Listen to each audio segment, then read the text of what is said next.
Alright, so with the factory wheels wearing out, I really got kind of tired of stuff, and I 3D printed some, and they broke. So then I went to Lowe's, Home Depot, whatever you want them, but I went to Lowe's, and I got couplers. So with the couplers, I 3D printed some hubs. Alright, keep going, you're good. There. Sorry, he's hard to tackle. And way better than the factory wheels. And we've drifted it all of about 10 minutes now. So I don't know about longevity, but it definitely is an ankle buster.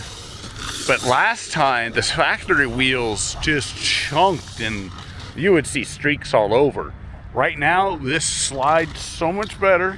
You're seeing just these from when you're actually eating out, and that's the front tires scrubbing sideways. But these rears are gonna last so much longer than the factory ones. I am so stoked on this. Well, up until you smack it sideways on the curb. That's a neat little cart until you know that it's gonna do that on you at any point in time. Good It's job, a good, Brad. good old Mim here. Look at this. He slammed the wheel sideways, knocked the center hub loose. It's supposed to look like that. It was loosened before. It was just like that. It was Brad's. In his defense, these wheels were already janky because I actually took. I'll show you guys real quick. This is the original setup. So this is the rear tire. And this is the factory rear drift wheel that was just wearing out. Like one day out, it wore halfway to the wear line. And then, like a genius, I printed these hubs, and they were just these little tiny spoke jobs. Little thin spokes like that. Apparently that wasn't enough, and they were just glued in to these actual plastics. And then, so the insides were kind of screwed up. I was wondering how it's going to last. But at least the hub didn't break. I'm going to go put that all back together and add a little bit of glue, and I think we got it set up because it's the controllable, the drift. This is a great combo now. This thing, those rear wheels, those 4-inch couplers, and these sanded back in the front makes all the difference. Hey guys, back on the bench. I actually wanted to show you what happened. So when Eric smacked the curb sideways, it flexed this inner hub, and all these were printed out of PLA up until this new one is PETG. But yeah, it flexed this when he smacked the curb, and it allowed it to hop over. Up until this point with these wheels, I was only relying on this little tiny ridge on the inside here that barely even measures not even a millimeter high. So that was a lot to rely on it. So now that I have these all glued, or they can't skip sideways, I think it's going to go real well.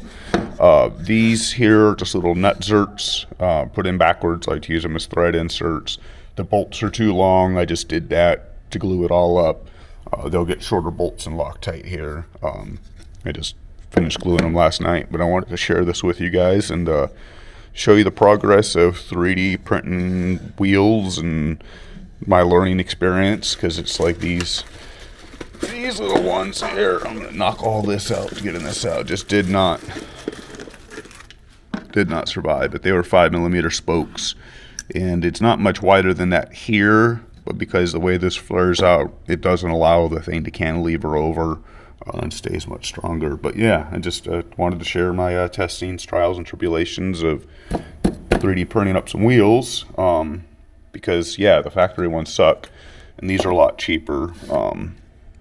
Even 3D printed and everything, it's just going to be a lot cheaper. And you can see we rode it a good half hour, 45 minutes, and we're just barely.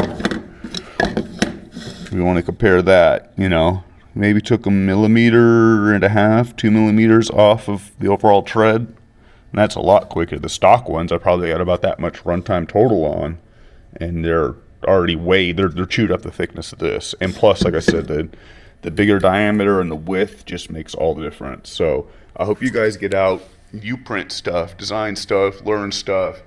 Don't listen to the people on the internet that like, oh, that'd never work. Well, I don't know if it'd never work. And everybody's answer on the internet was print the wheel solid. You know how ugly that is, and no learning and just lame? Yeah, a level of stale in life. And it's a 3D printer, and it's a go-kart. If you break it, you put it in the back of the truck, you go home and you print new stuff. It's not precious, people. Anyways, Venture Brad out.